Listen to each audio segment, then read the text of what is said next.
Ван Вин. Побеждай по самым высоким коэффициентам прямо сейчас. Ведь Ван Вин дает стопроцентный бонус к первому депозиту. Ставь на самые популярные виды спорта и выводи свой выигрыш мгновенно. Регистрируйся и скачивай мобильное приложение, чтобы всегда оставаться в игре. Ван Вин. Букмекер номер 1.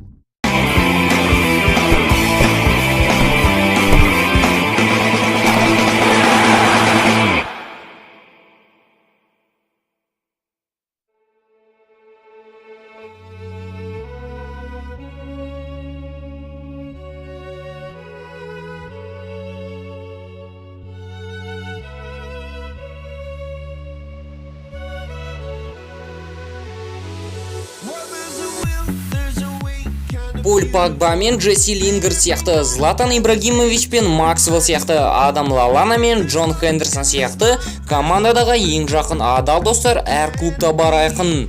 Футболдағы адал достық осы спорт түрінің ең тартымды жақтарының бірі. Бірақ та барлық футболшылар өздерінің әріптестерін жақтырта бермейді. Бүгін футбол әлемі топ-5 алғашқысында тіл табысып, кейін өштесіп, бір-бірімен дұшпан болып кеткен ойыншылар жайлы айтады.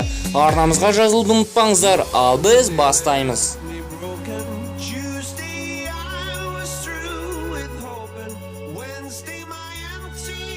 Златан Ибрагимович, Рафаэль ван дер Варт. 2001 жылы Златан Ибрагимович Аякс сапына көшкен кезде Рафаэль ван дер Вартты ендігі барлығы жаңа Йохан Кройф деп атап, барлық амстердамдық жанкүйерлердің көзайымына айналған. Алғашында екеуі тіл табысып, жақын достарға айналған. Бірақ уақыт өте бірін-бірі жек көретін халге жеткен. Ван дер Варт Аякс сапындағы ең маңызды ойыншылардың бірі болған. Сондықтан лайықты түрде өзін командадағы басты фигура деп есептеген болатын. Бұл жағдай Ибраға қатты ұнамайтын. Нәтижесінде 2004 жылы Швеция мен Голландия арасындағы жолдастық кездесуде Ибрагимович допқа талас кезінде Ван дер Варттың аяғын сындырып тастайды. Тіпті матч аяқталған соң тілшілер Ибрадан сұхбат алған кезде де Ибра былай деп мәлімдеген болатын: егер ол мені әдейі істеді деп кінәлай беретін болса, мен оның екінші аяғын да сындырып тастаймын. Бұл жолы әдейі істеймін. Патрис Эвра, Луис Суарес. 2011 жылы Ливерпуль сапында өнер көрсеткен Луис Суарес өте жағымсыз жанжалдың себепкері болады.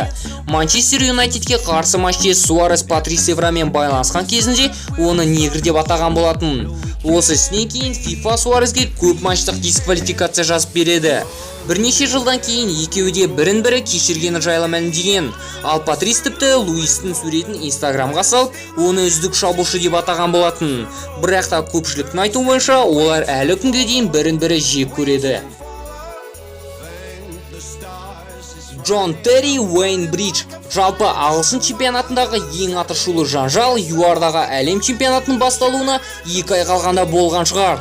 2010 жылдың қаңтар айында британиялық The Sun газеті Терри өзінің жақын досы әрі ұлттық құрамасындағы командаласы Уэйн Бриджтің әйелімен бірнеше жыл бойы төсектес болып келгені жайлы хабарлаған болатын. Кейінірек ол жайлы барлық командаластары мен ортақ достары білгені мәлім болды.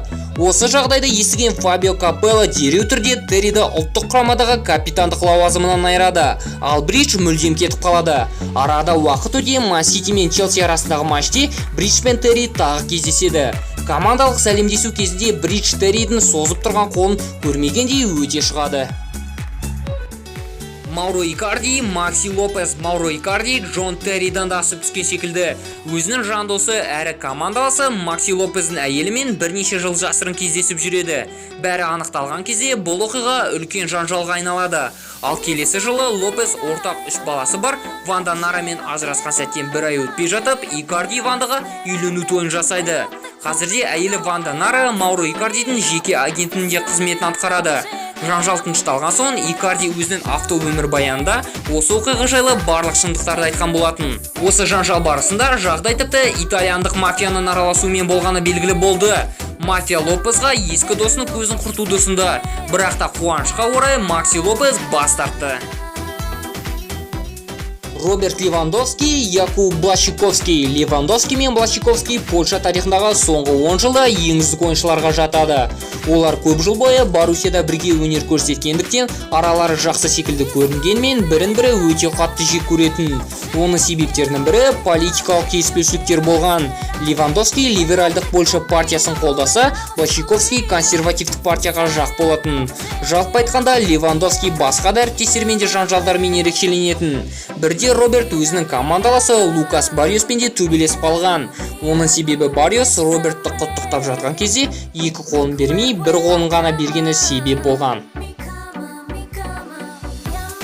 Арнамызға жазылып, лайк баса отырыңыздар. Комментарияға келесі бейнероликтердің тақырыбын жазып, идеяларыңызбен бөлісе отырыңыздар. Осымен сөзімді аяқтайын. Келесі кездескенше достар, футбол бірінші орында.